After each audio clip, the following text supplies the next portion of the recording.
Pues lunes vamos a tener la sesión asíncrona y después lo vamos a ver acá. El siguiente jueves vamos a tener un segundo examen. ¿Cuándo? El siguiente jueves, antes de irnos de vacaciones. ¿Por qué? Porque la unidad renal es muy cortita. O sea, son 25 días y ahí va a salir el examen. Porque anteriormente, solo renal. Anteriormente se juntaba renal y hepático. ¿No hubo micro?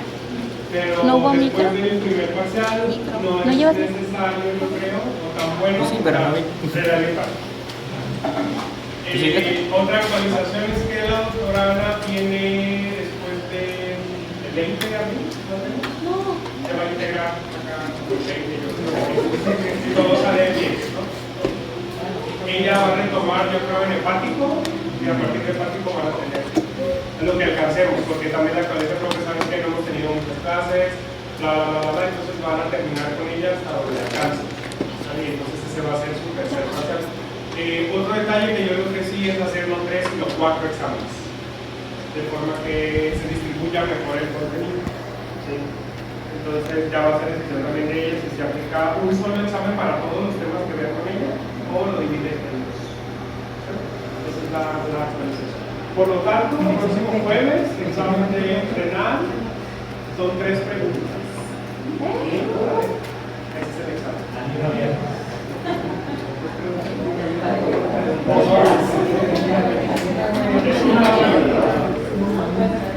Bien, y con qué. Bravo, tú eres el bueno.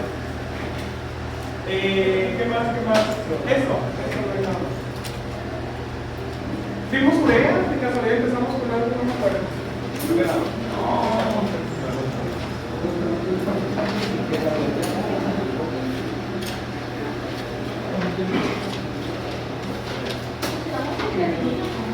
¿Empezamos creatinina?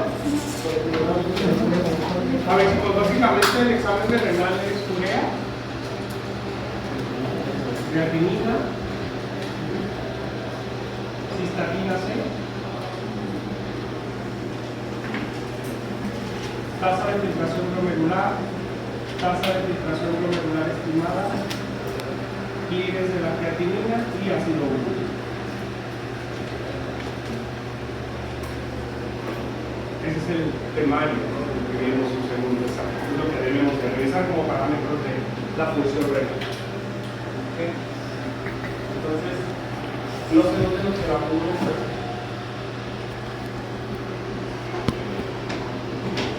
¿Tenemos valores de referencia para urea? Eso es súper importante, ¿no? Para partir de ahí, ¿no?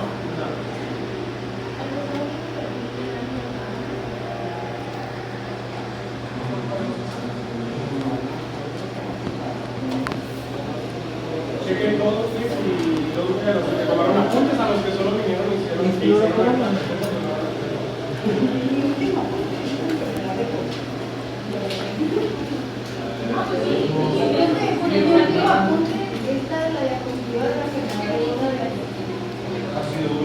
¿Enfermedad recordada?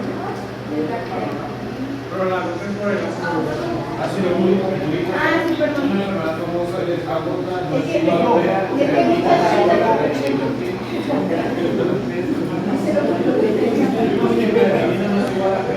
no veo nada, o sea, más pixelado que nunca. Pues algo se debe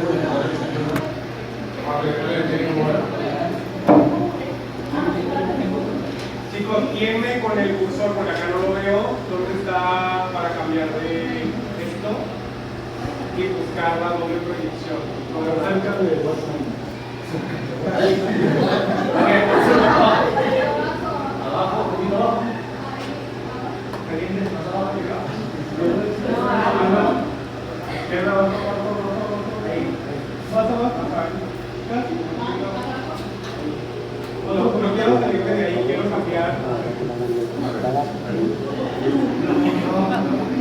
La tecnología. No, ahí no.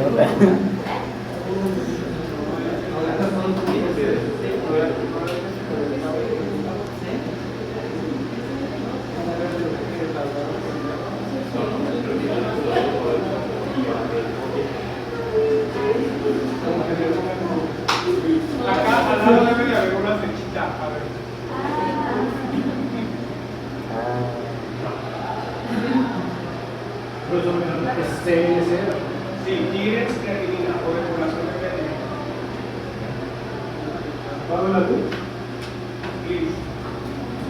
Igual creo que está.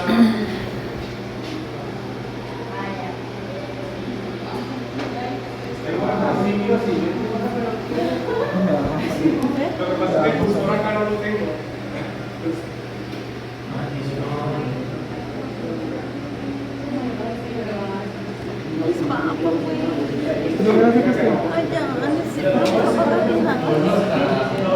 O sea, de que para recogerlas. Pues bien, Juan. Siento con la caja casi. ¿Qué tiene? Pues ya no sé qué te pagaron, ni modo que no. Así me voy. Un colega de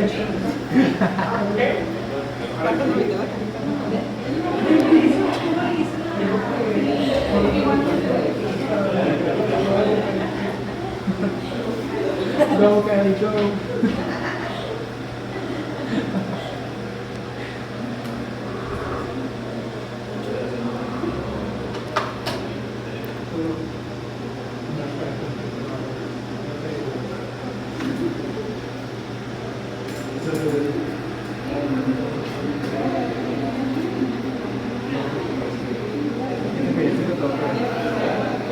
¿Me puedes hacer más coreano?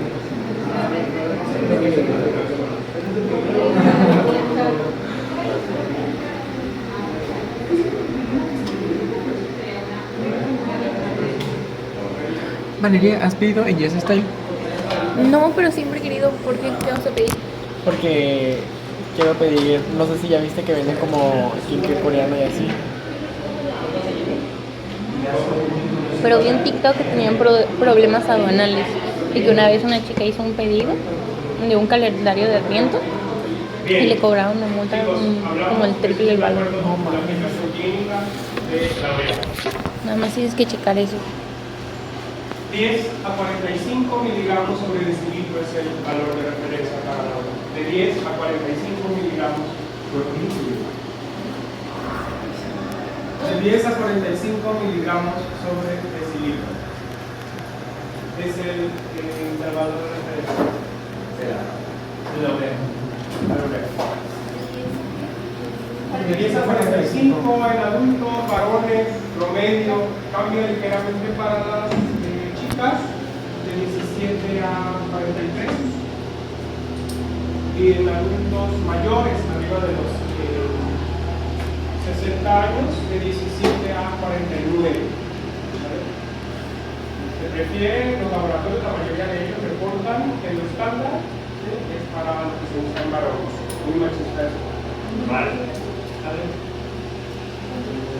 10 a 45. Bien. Y tenemos también el caso del nitrógeno ureico en sangre, y ese sí es estándar para todos. Es la forma indirecta de medir a los compuestos nitrogenados, el BUN. ¿Sí? ¿Cuál es el valor de referencia para el niño? De 5 a 20 miligramos sobre decilitro. 17 para la Miligramos sobre decilitro es el intervalo de referencia para el BUN. Sale el intervalo de nitrógeno ureico en sangre. Bien. Dentro de las principales aplicaciones químicas para la urea y los compuestos nitrogenados en general, es un parámetro importante en la evaluación de la función renal. ¿Sí? Parte de lo que me salga a mí en el laboratorio de los compuestos nitrogenados me permite determinar en qué estado se encuentran mis riñones, cuánto estoy filtrando, cuánto se queda en la sangre, qué estado de hidratación tengo o cómo lo correlaciono con algunos electrolitos. ¿Sale? Recordamos también, según la anatomía renal, que los riñones se portan como filtros. ¿Sí? Permiten el paso de ciertas sustancias de acuerdo al tamaño molecular o peso molecular, pero la mayoría de las sustancias deberían o reabsorberse, ¿sí? O eliminarse. Bien. Algunos ejemplos de estos metabolitos, para el caso del agua, lo dice por acá, que se filtran diariamente 190 litros. De esos 190 litros, 189 se reabsorben en los túbulos distales y solo 1 litro queda para la formación de la orina. ¿Vale? Entonces, de 190 que se filtran a nivel glomerular, 189 se reabsorben, regresan al plasma, a la sangre, y solo 1 litro entra en la formación de la orina. ¿Sí? ¿Qué sucede, por ejemplo, con el cloro? De 1100 gramos, ¿sí?, que llegan a el glomérulo en la cápsula de Bowman, el 99% se reabsorbe también. Solo voy a excretar una pequeña parte. ¿Para qué? Porque necesito a lo mejor acidificar la orina o necesito metabolizar o neutralizar ciertos compuestos a nivel distal en los túbulos renales. O sea, entonces la mayoría de este yodo se reabsorbe, ¿sí?, y el resto esa reabsorción pues, permite que el yoduro regrese al plasma. ¿Sí? En condiciones normales para la urea, generalmente en un adulto promedio de 70 kilos, aproximadamente 25-30 años, 45 gramos de urea es lo que se pide, ¿sí?, a través del endometrio. 33 se reabsorbe, que más o menos que será como el 70%, y 15 gramos son excretados. La urea que regresa, chicos, a la sangre, ¿sí?, forma de absorción, permite cumplir algunos ciclos metabólicos, permite incluso el balance del estado hídrico. ¿Okay? Esa es la idea de por qué muchos compuestos se reabsorben y regresan al plasma para la sangre. ¿Qué más?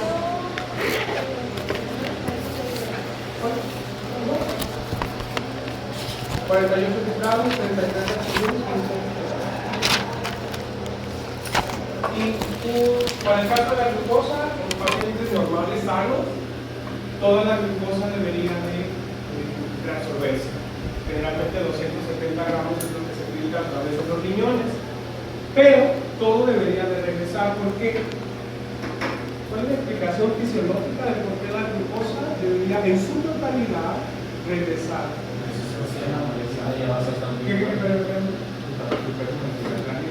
El gigante el peso molecular de la glucosa. ¿Cuál es el peso molecular de la glucosa? 180. Creo que me da duro. Pero es gigante, ¿no? Imaginemos 6 carbonos, ¿sí?, 12 hidrógenos. ¿Cuántos oxígenos? 12. Es pesada la glucosa, es el mensaje final. No debería atravesar el glomérulo. ¿En qué pacientes deberíamos encontrar glucógeno? Diabéticos, nefropatía por X razón, insuficiencia renal aguda o crónica. En estos pacientes ese filtro no sirve, por lo tanto va a pasar no nada más glucosa, van a pasar muchísimas cosas.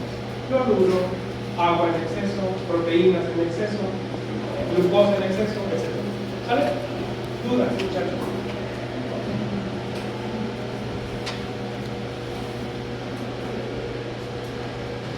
La determinación de la urea es completamente enzimática. No sé si en tu laboratorio van a hacer urea, creo que no. Generalmente, la urea que se sintetiza a nivel hepático, proteico completamente, es un catabolismo final, la urea, sufre una hidrólisis que es enzimática por la ureasa y es constante. ¿Sí? La urea resulta un compuesto un tanto tóxico. ¿Sí? El cuerpo lo que hace, el mecanismo que tiene el cuerpo es hidrolizar a la urea a través de la enzima ureasa en amonio, ¿cierto?, y dióxido de carbono. ¿Sí?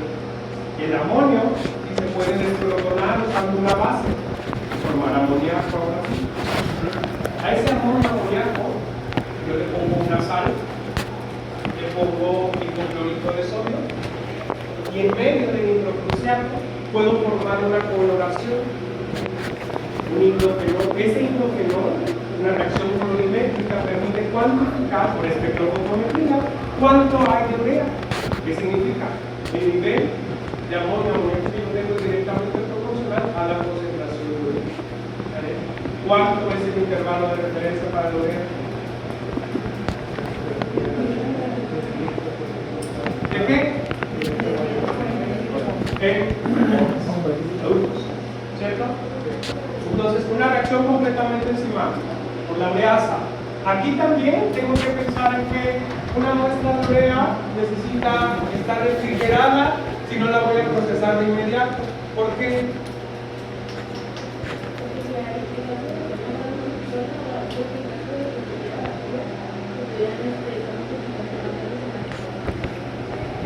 ¿Qué más sucede?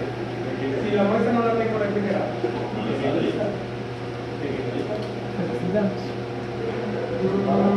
Tenemos a la enzima de por medio, ¿cierto? Hay bacterias fermentadoras de ureasa, productoras de ureasa, lo cual me puede provocar un falso negativo, ¿sí? Porque tengo mayor concentración de esas bacterias. Si no la refrigero, ¿cuántos grados? De 2 a 8 grados centígrados. Si no la voy a procesar de inmediato, ¿vale? Si la voy a procesar de inmediato, pues la trabajo, hago la reacción colorimétrica y ya está, ¿vale? Pero son 2 días máximo para poder procesar una muestra de sangre a la que voy a verificar la urea. ¿Okay? ¿Tubos preferidos para esto, el amarillo o qué separador? Puedo hacerlo en verde, puedo hacerlo en rojo y como última opción el morado. Y ya se sabe que influye en la concentración de urea. ¿Vale?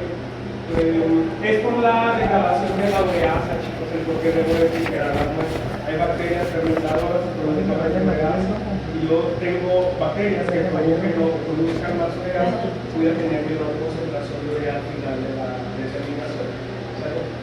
Y es una cinética enzima diferente. Si yo no trabajo rápido la muestra, puede que el resultado al plazo de 6 horas pues no es más que ya un trabajo de forma ninguna enzima que estuvo trabajando varias horas.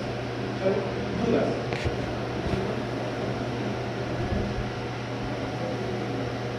¿Cuál es el nombre químico de la urea? Orgánicos, a ver. ¿Cómo se llama ese compuesto? Sí, hay un carbono.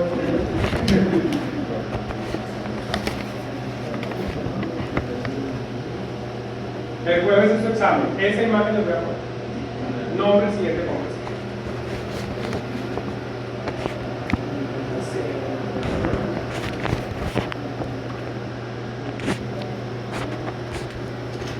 ¿Cómo se llama ese de aquí? Es una orgánica, ¿verdad? ¿Cómo se llama esto? Es un carbono con doble enlace al oxígeno. Eso se llama carbonilo. ¿De acuerdo? ¿Y qué tiene más de ese carbonilo? Dos amigas. Por lo tanto, un carbono no lo voy a comer nunca. Carbonil, carbamida para los camaradas, también le llaman carbamida, carbonillamida, es el nombre correcto de la urea. Muy bien.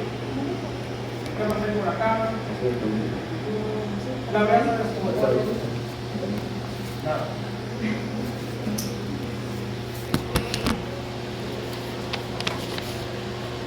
La urea se descompone específicamente de la urea, produciendo el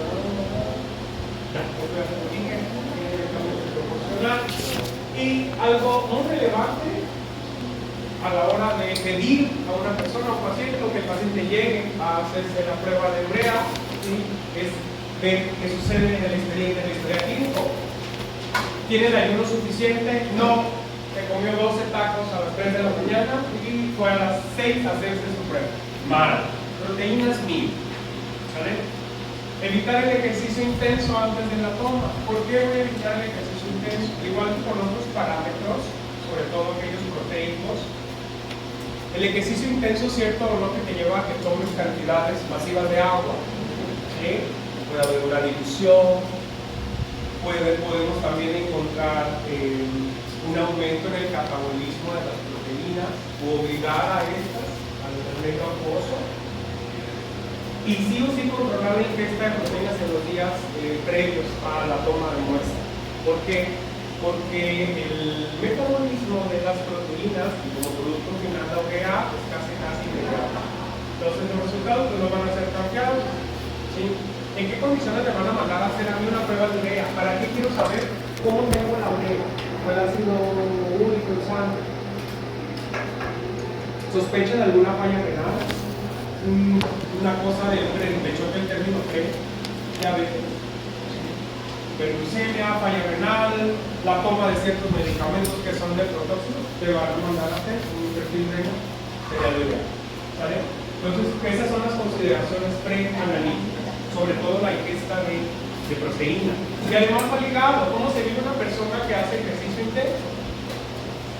Come un buen de proteína. ¿Por qué? Porque quiere hipertrofiarse, porque quiere estar en ese sentido de la masa muscular, pues un poco mejor. ¿Vale? Entonces es común encontrar hiperhidratación con hiperproteína. ¿Cómo llegamos, chicos, al hígado con los riñones? ¿Sí? Generalmente las proteínas se degradan, el catabolismo las lleva a producir algunos compuestos como el amonio, el amoníaco, otros aminoácidos. ¿Sí? Y ese amonio ya vimos que por acción puede seguir su camino hasta la formación de la urea. La urea se sintetiza en el hígado. ¿Vale? Esa urea va a viajar a través de la sangre al riñón, ahí es donde se filtra, en el riñón. ¿Sí? Esa es la forma de llegar al hígado con los riñones y una vez filtrado pues se va a producir la urea. La condición para determinar a la urea alta en sangre se llama hiperuricemia. ¿Okay? Ese es el nombre concreto. Vamos a dividir, chicos, a todas las lesiones, a los parámetros que estemos estudiando en 3 estadios o en 3 zonas diferentes en las que podemos estudiar. Está la parte prerrenal.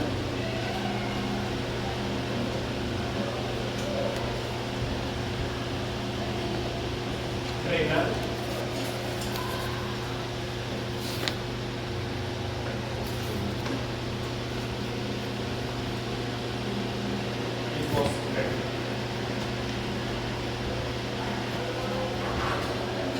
La parte prerrenal, ¿a qué le suena? De antes, renal de riñones, ¿no? Prerrenal, antes de que llegue a lo que es el riñón tal cual. ¿Qué está antes de llegar a los riñones? Yéndonos al sistema urinario completamente. El plasma, la sangre viaja a través de vasos sanguíneos y luego va a llegar al riñón. Entonces, cualquier lesión que exista antes de llegar al riñón, o sea, los vasos sanguíneos, es una lesión prerrenal.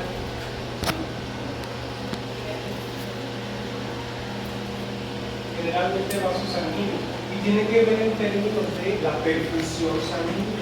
¿Cuánta sangre va a llegar al riñón? De eso nos habla la presión prerrenal. ¿Vale? Una deshidratación, hipoperfusión renal, es decir, que llegue menor cantidad de sangre por insuficiencia cardíaca congestiva, porque el paciente está sufriendo un choque generalizado. ¿Vale?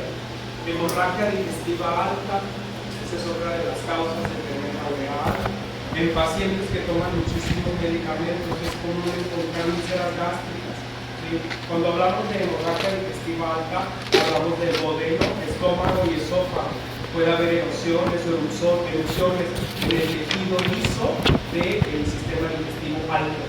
¿Por qué? Por la toma de medicamentos, generalmente antiinflamatorios y esteroides. Diclofenaco, naproxeno, metamizol sódico provocan laceraciones o lesiones intestinales estomacales. Hemorragia digestiva alta, el aporte proteico elevado, la toma o el consumo de carnes rojas y carnes blancas también puede llevar a la hiperuricemia o tener un ayuno prolongado. ¿Qué sucede con el ayuno prolongado? En alguna ocasión de la vida, muchos de ustedes les comenté por qué las personas que hacen ayuno en algún momento de la vida rebotan horriblemente o suben más de peso que lo que esperan. No, me voy a matar de hambre porque quiero bajar de peso. Bueno, déjame contarte que químicamente le estás haciendo un mal. ¿Qué sucede? Tu cuerpo interpreta ese ayuno como ¿cuándo demonios me va a alimentar esta persona? Y como no sabe, empieza a formar compuestos. Y en esa formadera de compuestos pues vienen las grasas. Lo mismo acá. El hígado se obliga a sintetizar mayor cantidad de proteína. Si tengo más cantidad de proteína, pues tengo catabolismo que termina en urea. Entonces, lesiones prerrenales, los vasos sanguíneos, generalmente le llega poquita sangre. La parte renal intrínseca tiene que ver con precisamente lo que es el riñón, esa estructura en forma de frijol. Parénquima renal es lo que será en general.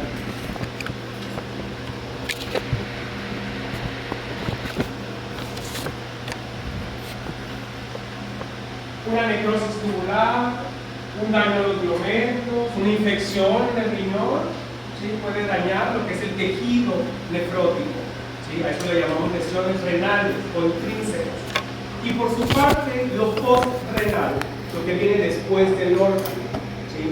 Tengo problemas para orinar, hay cálculos biliares, ¿sí? Cálculos renales, hay cáncer, ¿sí? Hay hiperplasia prostática benigna, cáncer de próstata, pues, o que la próstata esté crecida y esto impide que la orina baje de forma adecuada. Esas son lesiones postrenales. ¿Sale? Es importante que entendamos esto de pre-renal y postrenal porque en base a la zona donde se tenga la lesión, ¿sí? Es diferente el tratamiento o la forma de ver a los analitos. Congestiva.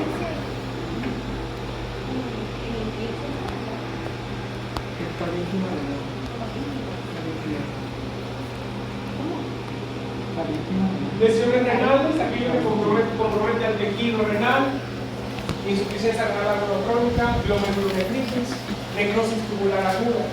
Y en la postrenal, el daño, ¿sí? Ya para la salida de la orina, obstrucción por cálculos o piedras en los riñones, que se llama litiasis renal, tumores o la próstata crecida, hiperplasia prostática benigna, HPV.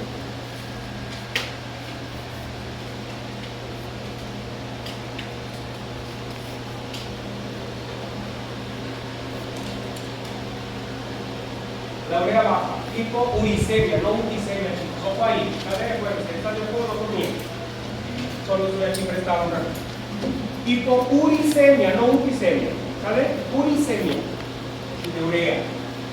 ¿Qué causa niveles bajos de urea en la sangre? Insuficiencia hepática. ¿Por qué? Porque si tengo menor cantidad de hepatocitos disponibles, tengo una síntesis reducida de la urea. La dieta pobre en proteínas, ¿sí? Es común en algunas personas que son veganas o vegetarianas que el aporte proteico no sea adecuado. Por lo tanto, es común encontrar en estos pacientes, ¿sí? Hipouricemia. Síndrome nefrótico que puede incluir la escapada de proteínas a través de la orina o un hipocatabolismo. ¿Por qué? Porque la síntesis hepática se ve disminuida, por lo tanto el metabolismo también. La toma de agua masiva o el proceso de la gestación del embarazo provoca una hemodilución. En las embarazadas, los valores de referencia van de 0.4 a 0.8 para la creatinina, por ejemplo. Para la urea, los valores son muy bajitos para las personas, las mujeres embarazadas. ¿Por qué? ¿Cierto o no que las mujeres embarazadas cada vez están haciendo? Sí. El volumen plasmático de las mujeres embarazadas es mayor, por lo tanto hay una hemodilución, tienen mayor cantidad de sangre. ¿Por qué? Porque mucho del fenómeno hemodinámico está abasteciendo a un segundo producto. Entonces el corazón lo que hace es bombear más fuerte, provocamos mayor cantidad se provoca mayor cantidad de sangre necesitada para abastecer a una célula. Hay una evolución. Duda, muchachos.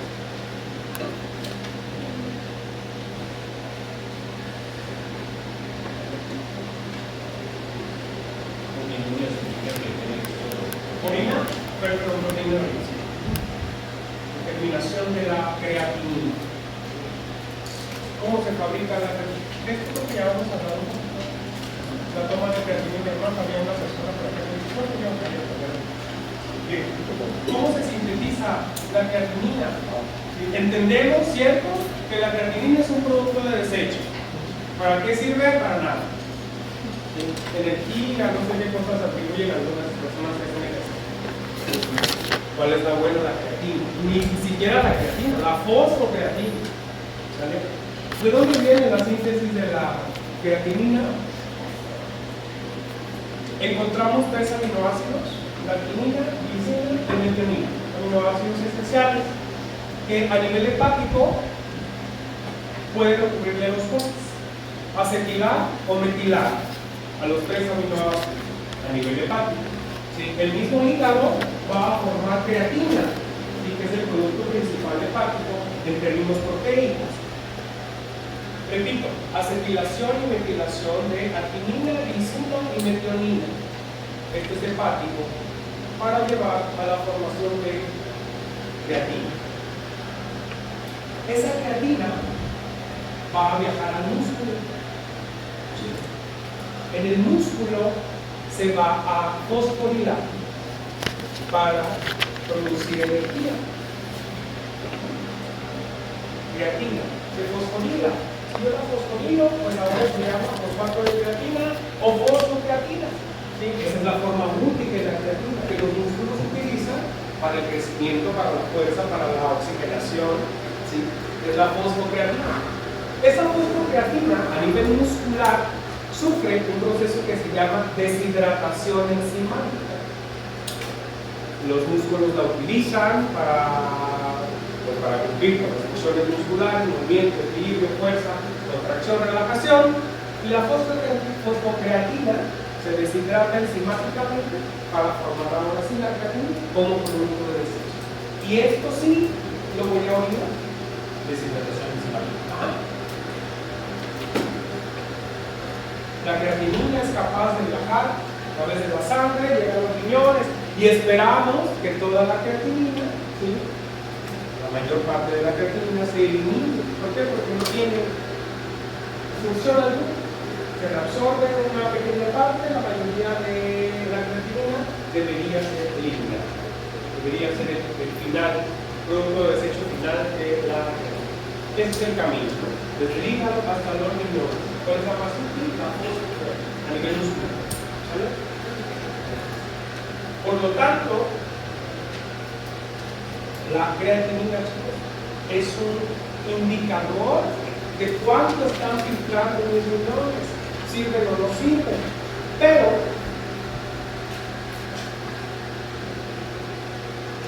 aparecen valores altos de la creatinina cuando ya hablamos de que el riñón ha perdido el 50% de su capacidad.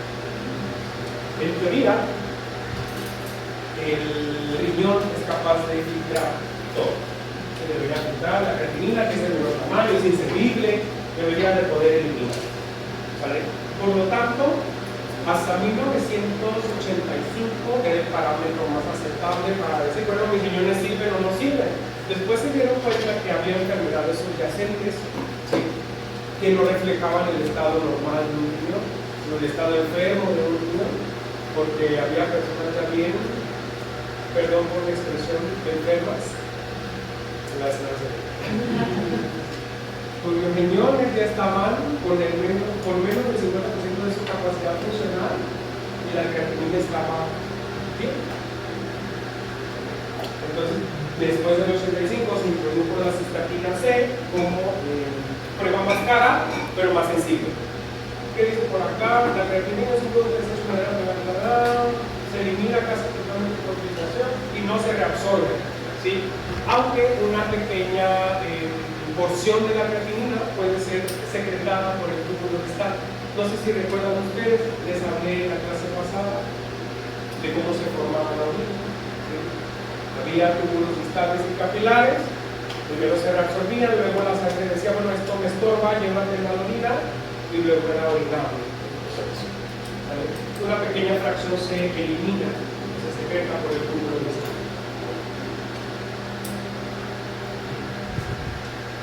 Consideraciones plasmáticas preanalíticas, al igual que con la urea, hay que considerar el tema del ejercicio, la toma de agua, la ingesta proteica. ¿Sí? Se prefieren tubos para suelo o plasma con heparina o LTA. Hay LTA, déjenlo por asterisco, porque depende del laboratorio, es raro el laboratorio, y utilizan un tubo en la banda para determinar la creatinina. ¿Cuáles se prefieren? Al igual que con urea, en primer lugar el amarillo, con gel separador, rojo o verde con heparina de litro. Esos son los tres por excelencia. ¿Sale? Hay algunos autores, algunos estudios han utilizado la banda con el LTA, pero sí se sabe que arrastra aditivo y que provoca una activación y falsos negativos con el morado. ¿Sale? Entonces, depende del laboratorio, si es el único que tiene, pues es el que va a usar. Pero según CLSI, no se debe usar la banda. Conservación y transporte, la creatinina es estar a temperatura ambiente por algunas horas. Tiene un poquito más de tolerancia que la urea, ¿sí? Hay que refrigerar también de 2 a 8 grados centígrados, máximo 2 días. Y otra ventaja de la creatinina, además de medir en sangre, se puede medir también en orina. O sea, los intervalos de referencia para la creatinina.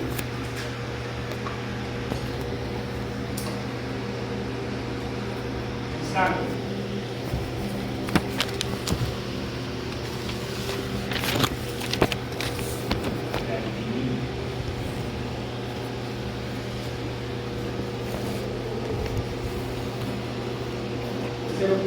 A 1.12 miligramos sobre decilitro. Esto para el caso de las mujeres,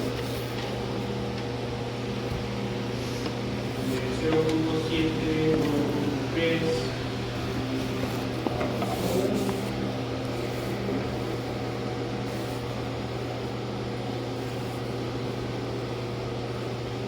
Y en la orina, una prueba de 24 horas para la creatinina, podemos encontrar desde los 500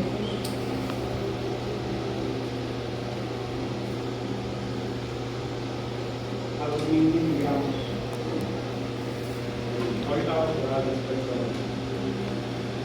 una referencia para una orina de 24 horas. 500 a los 1000 miligramos.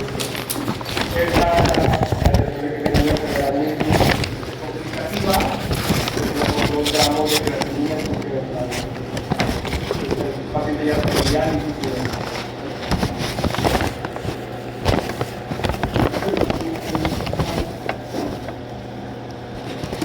Causas principales de creatinina alta.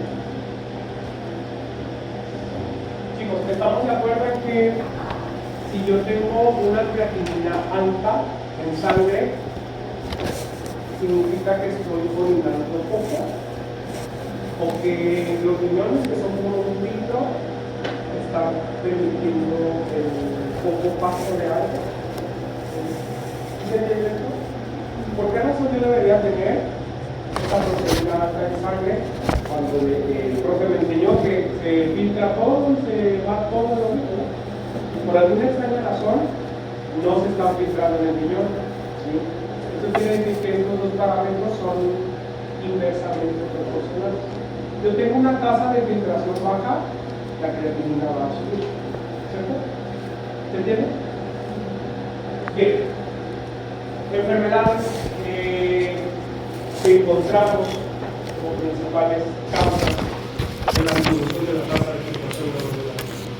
Pues es la insuficiencia renal, la cantidad de electrones no disponibles para hacer el proceso de la filtración, sea aguda o sea crónica. Glomerulonefritis, la inflamación de los glomérulos, justo donde están los filtros, el paso hacia la cápsula de Bowman está interrumpido. Tengo menor irrigación sanguínea, tengo la inflamación a nivel glomerular, el ojito, y no funciona por alguna extraña razón. Hay necrosis tubular, un daño celular a los túbulos renales, hay estados proximales, hay un daño celular. ¿Sí? Las células empiezan a morir, se empiezan a aglomerar por alguna extraña razón. Podemos encontrar también a la pielonefritis, una infección del riñón, generalmente la razón es que es lo más común. Pielonefritis súper común en las chicas. Para esto, pues ya debiste haber tenido una uretritis. Una de las infecciones más comunes de las vías urinarias en las chicas. Ya hablamos también en algún momento del tamaño de la uretra de las 4 centímetros aproximadamente, versus 12 centímetros de la uretra del varón. Por eso es raro que un varón tenga infecciones de las vías urinarias. Chicas, si esa infección de vías urinarias no se las cuidaste, pues las bacterias son muy hábiles para migrar a la parte superior de los riñones y entonces provocar una pielonefritis, dolor a nivel parénquima renal. ¿Qué bacterias podemos encontrar? Puede ser Klebsiella pneumoniae, puede ser Staphylococcus aureus, pero la más común es Escherichia coli.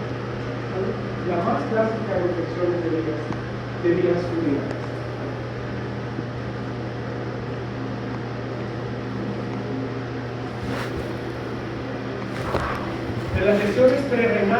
qué razón me podría llegar menor cantidad de sangre a mis riñones? Una hipoperfusión, ¿sí? Menor cantidad de sangre que está llegando por algún traumatismo, porque hay insuficiencia cardíaca, es decir, el corazón está latiendo más lento de lo normal, o está eyectando menor cantidad de sangre de lo normal, hay un choque generalizado, ¿sí? En términos de perfusión y circulación sanguínea, incluso la deshidratación también puede provocar una lesión renal. Y las postrenales, al igual que realizamos con la urea, hay una obstrucción del tracto urinario. Por alguna razón el paciente no está orinando de forma adecuada. Piedras o hiperplasia prostática benigna. Próstata crecida, está pasando las vías urinarias finales, por lo tanto, o a nivel uretral no puedo reducir el paso de la orina. ¿Vale? ¿Dudas, muchachos? ¿Comentarios? ¿No? Causas no renales. El ejercicio intenso puede provocar una liberación masiva de proteínas, porque además de todo esto, las personas que obligan a los músculos a deshidratar enzimáticamente a la fosfocreatina toman creatinina. ¿Qué problema? Entonces hay creatinina en la sangre de forma aumentada. ¿Sí? Es una elevación a lo mejor pasa. Si usted va con el médico y me siento mal, porque tiene razón, le hicieron el examen, sale creatinina realmente alta, y tienes que decir, tomé esto, no hago ejercicio intenso, estoy tomando tal suplemento, para tener eso en contexto y descartar, ¿sí? Que a lo mejor sea un daño muscular o sea un daño hepático. ¿Vale? La abdominal, ¿qué es la abdominal?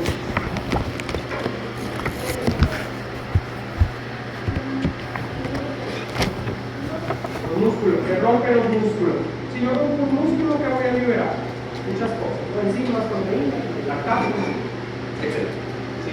La rhabdomyolysis, ¿por qué pudo ocurrir la rhabdomyolysis? Traumatismo, un golpe, el mismo ejercicio intenso, puede provocar el fenómeno de la rhabdomyolysis, la ruptura de los músculos, y eso va a llevar a que la creatinina pues esté alta. Si les acabo de decir que se almacena en la musculatura, si yo lo rompo, pues voy a tener una liberación masiva de la creatina. Si está rica en carne, los suplementos de creatina, y por supuesto el uso de fármacos nefrotóxicos como antibióticos, los aminoglucósidos, es el mejor ejemplo de eso. Los ejemplos de fármacos nefrotóxicos que le causan bastante daño a los riñones, antiinflamatorios no esteroideos, o los que se utilizan como medios de contraste.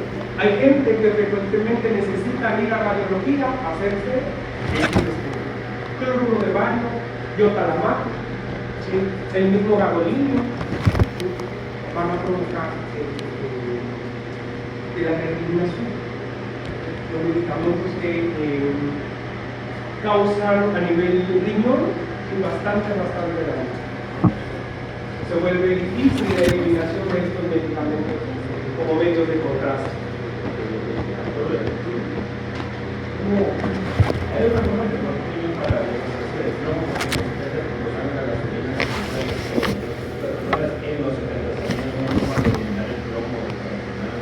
Sí, cuando descubrieron que había agentes quelantes de metales, es cuando empezaron a eliminar el plomo. Hoy la intoxicación con cualquier metal, ácido etilenglicol con cualquier quelante, lo atrapa, lo secuestra y se elimina. Es la forma. Mucha gente murió o vive con esa intoxicación de plomo, porque nunca fue a buscar un quelante, o no se sabía de la cuestión de disminución de creatinina plasmática. Es raro que se presenten casos de creatinina plasmática baja. Casi siempre viene por tema de no estoy comiendo lo suficiente. Hay una desnutrición, hay un proceso de caquexia, por ejemplo, o una disminución de la masa muscular. Si no me alimento con proteínas suficientes, por supuesto que no nada más la creatinina, también va a ser albúmina y van a ser las proteínas totales. Van a ser todo lo que tenga hidrógeno, como lo vea, van a estar bajos. ¿Por qué? Pues porque estoy comiendo poquito. ¿Vale? Entonces, pues el médico te debe decir, pues toma esto como suplemento, toma este licuado de proteínas. ¿Vale? Quedado asociado a algo comprometedor o una enfermedad renal importante. porque me explayé en creatinina alta, porque ahí es cuando está el peligro. En la creatinina baja casi todo apunta a una desnutrición. Que el paciente coma poco porque tiene 1000 años. Siempre dice que no lo digo. Que coma menos porque tiene más alto. El embarazo con una tasa de inflamación glomerular mayor. Ya hablamos que hay un aumento de flujo sanguíneo que abastece otra vida. Al haber mayor cantidad de sangre, tengo mayor perfusión, tengo mayor tasa de filtración glomerular. Las embarazadas la filtración todo el día. Es común encontrar en las embarazadas estos niveles de creatina. La mitad de lo que debería encontrar en pacientes normales. ¿Cierto? Esa creatinina se va a la orina, mucha creatinina. Está perdiendo la mitad de la creatinina. O se le está quedando el producto. Desnutrición o caquexia. Si la persona está comiendo menor cantidad de carne roja, blancas, etc., pues va a haber un proceso de desnutrición. ¿Qué es la caquexia, chicos?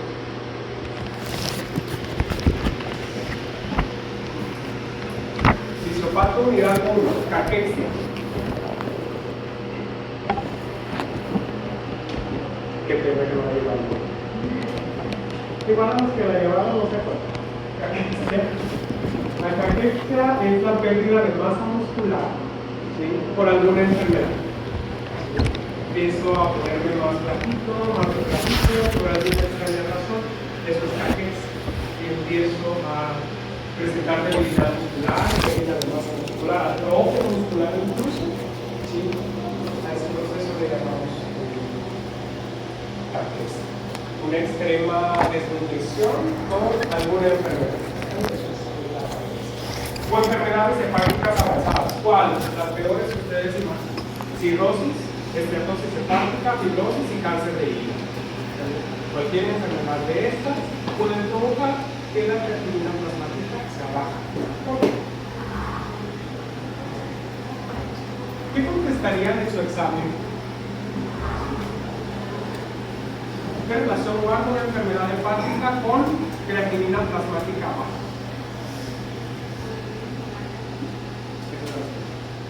Para eso se tienen que regresar a la diapositiva esta, donde se sintetiza. Si tengo un hígado que no sirve o que tiene hepatocitos muy limitados, células que están muy limitadas, pues no voy a formar creatina. No formo creatina, no formo el resto de las cosas, como creatinina y su producto. ¿Vale? Dudas, muchachos. ¿Qué más dice por acá? La creatinina, ya lo he dicho, es inversamente proporcional a la tasa de filtración glomerular. Cuando la creatinina sube, pues la tasa de filtración está baja. Y por alguna extraña razón, no estoy filtrando lo suficiente. Por lo tanto, la creatinina se está quedando en la sangre. ¿Okay? Este párrafo tiene un texto muy cierto.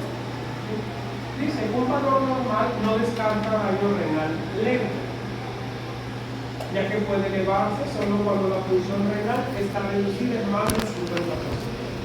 Para esto, sí, la creatinina puede estar elevada, pero ya el paciente tiene el riñón 50% o menos del 50%. Por lo tanto, es la prueba más accesible, sí, se sigue haciendo, se super sigue haciendo al día de hoy, porque es lo más accesible, es lo más práctico, no es cara la prueba, pero no está fiable, ¿vale?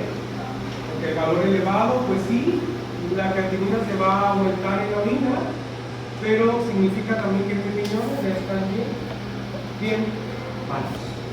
¿Vale? Eso es lo que significa. Y siempre, muchachos, acuérdense que además de la creatinina en 24 horas, dice la orina de 24 horas, debo de acompañar en sangre a la urea y la creatinina en sangre también. Siempre acompañar el historial clínico y cuantificar los niveles de proteína, tanto en la orina como en la sangre, para empezar a ligar a cuál es el contexto clínico. No puedo emitir un diagnóstico solo basándome en cuánto tengo de proteína en la orina. ¿sale? Tengo que vigilar también de cerca lo que ocurre con la sangre.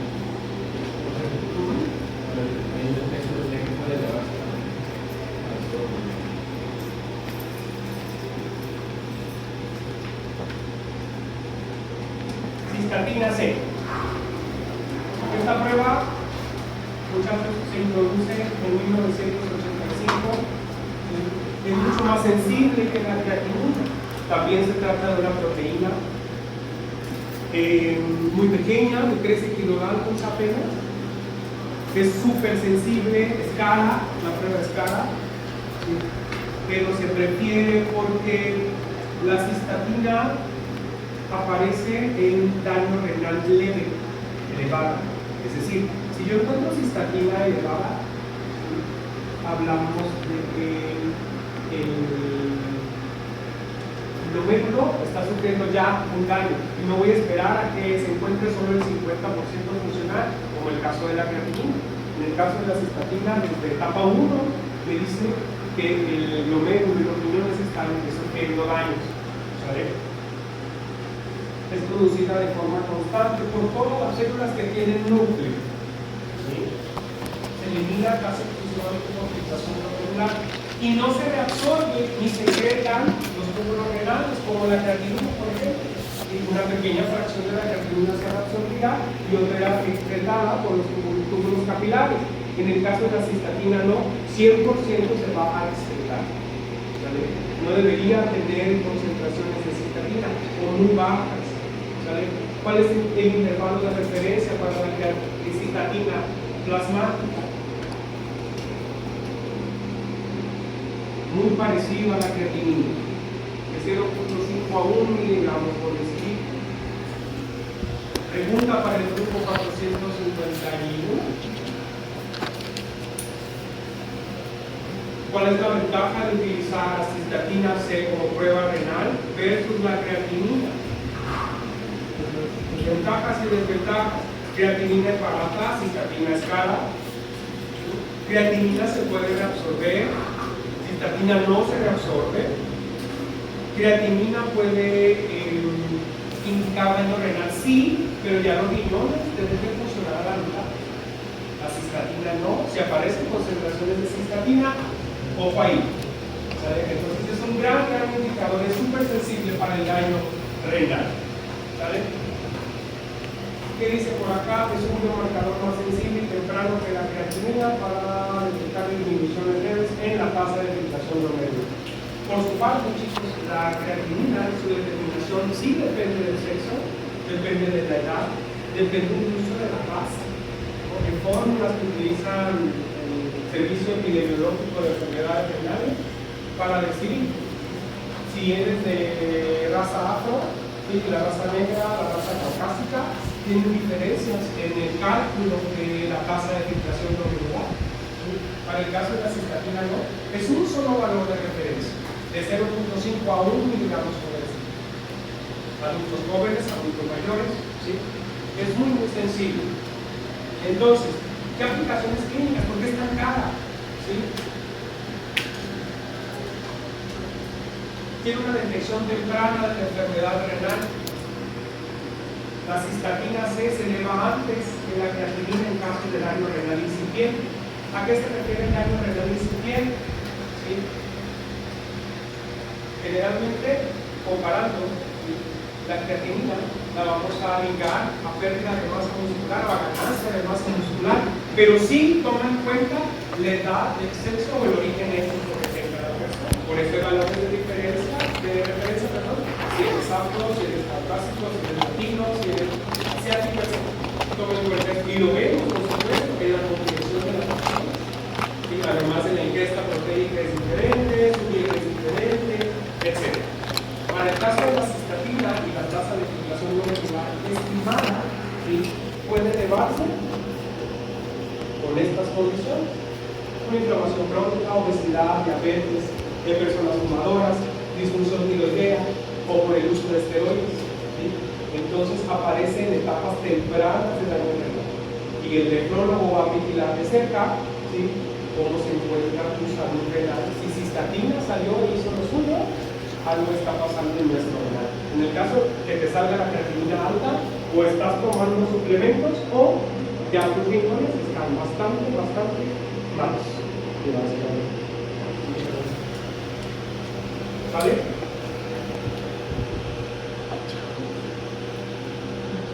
Piensen también en que esa estimación de la tasa de filtración podemos usar sola a la cistatina o combinarla con la creatina. Porque pensemos en que hay laboratorios que no tienen tantos recursos, o que las personas con menos recursos pues no van a poder hacerse una prueba de cistatina. ¿Vale?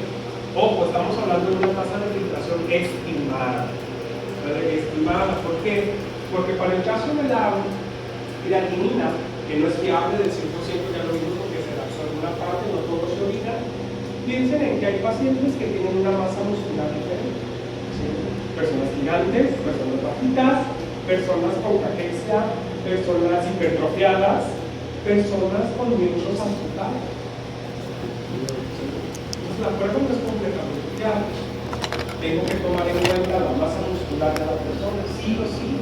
Por lo tanto, no me da una certeza de qué es lo que sucede oficialmente a nivel renal. El tema del embarazo, niños y adolescentes con enfermedades agudas donde aún la creatinina no ha aumentado. Sí, esa es la principal desventaja de la prueba de creatinina en orina, que se va a aumentar solo cuando ya de plano esté llevando la creatinina. Sí, los riñones están muy mal. La causa de filtración glomerular significa que está alterada. Por lo tanto, sí o sí, como mensaje final, la cistatina C es la prueba más fiable a nivel renal, es la más cara, ¿sí? Pero es la que más información me da respecto a la salud. Duda,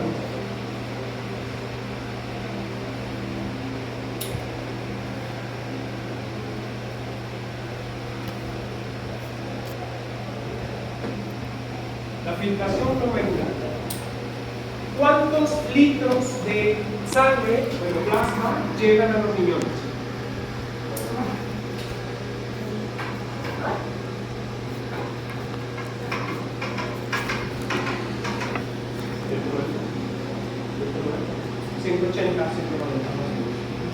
Hay un rango 170 a 190.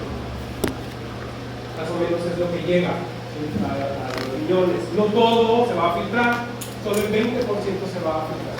Rodríguez se ve, solo el 20% se filtra, ¿sí? De ese 20% casi todo debería de reabsorberse, porque les platicaba en alguna ocasión, el cuerpo decide, oye, esto me hace falta, regrésame, voy a reabsorber esto porque necesito equilibrar, necesito acidificar, necesito neutralizar, se va a reabsorber, el 99% se va a reabsorber, el 1% es lo que voy a brindar. ¿Cuánto es el 1%? De 1 a 2 litros, es lo que orino normalmente en un día. ¿Vale? ¿Se entiende? 180 litros llegan de sangre, ¿sí? La mayoría de esto se absorbe y yo solo voy a orinar 1 o 2 litros después de pasar todo el proceso. ¿Ok? ¿Dudas, muchachos?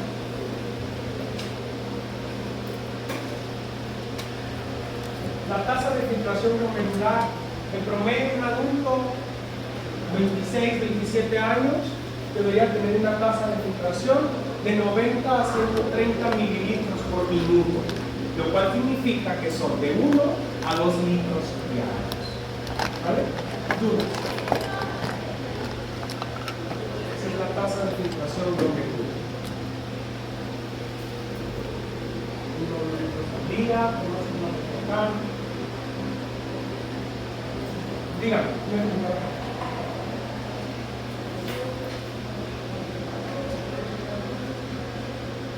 La depuración renal, clearance renal, en inglés clearance, en español depuración.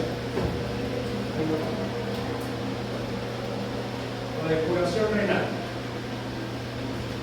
es una medida de la capacidad que tienen los riñones para poder eliminar alguna sustancia del cuerpo.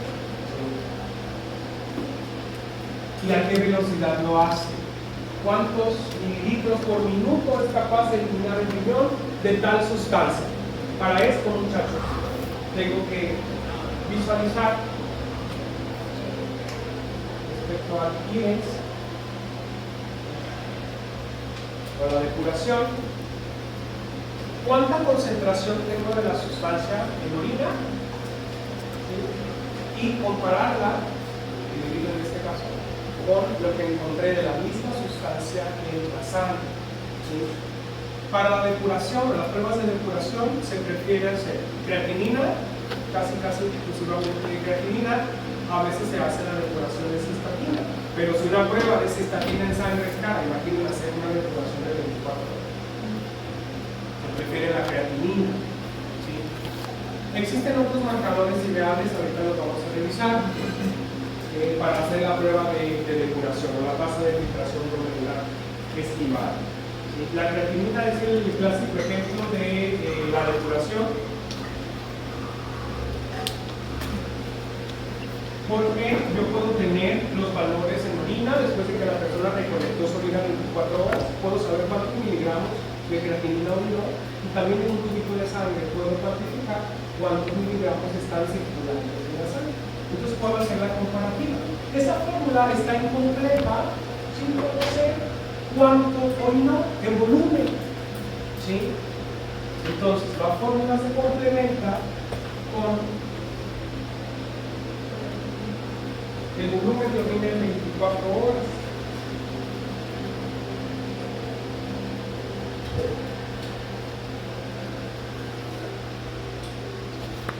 Y los minutos equivalentes a 24 horas, que son 1404. Vamos a hacer un pequeño ejercicio al respecto.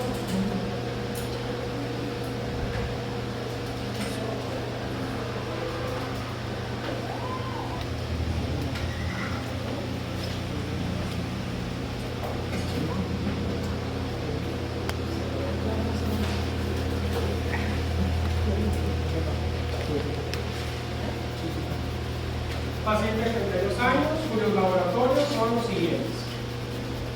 Creatinina, vamos a poner en sangre.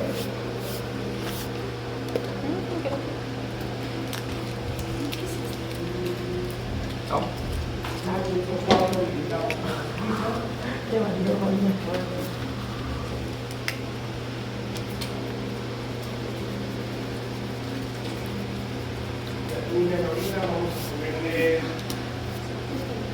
300.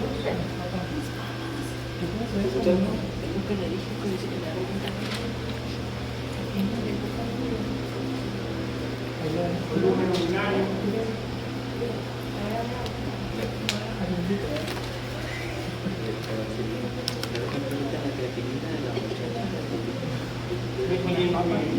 Todo lo que necesito. Litro y medio en un día.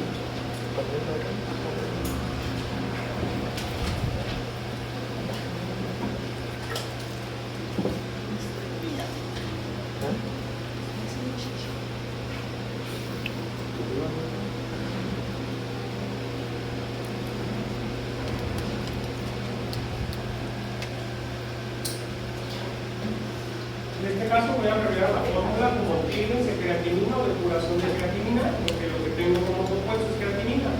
Acá el CR, que es de creatinina, también puede ser cistatina. Entonces, en este caso, la que no se refiere con la accesibilidad es la creatinina. Entonces, el tienes de creatinina va a ser igual a, estoy explicando la fórmula. Creatinina en sangre por el volumen urinario entre creatinina y orina. Para el volumen urinario, muchachos, yo tengo que dividir 1500 mililitros entre 1440 ml para hacer una tasa. Y hablamos de velocidad para el tires o la depuración, entonces primero tengo que hacer la tasa. ¿Vale?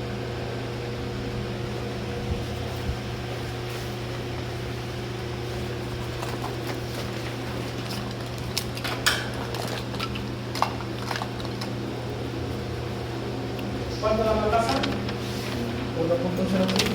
¿1.5? Ah, no, perdón. O sea que 1.04. ¿Todos? 1.04 1.4 mililitros por minuto, ¿cierto? Entre lo que trae el paciente de creatinina en la sangre, que fuera 1.4. No.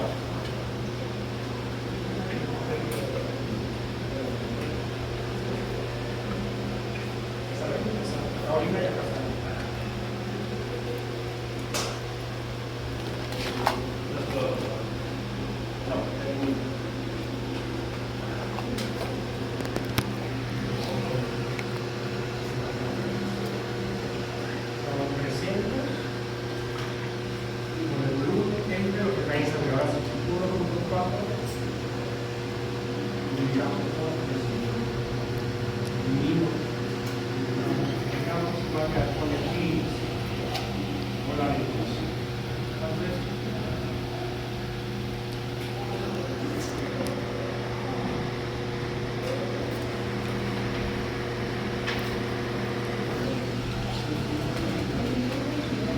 ¿Cuánto?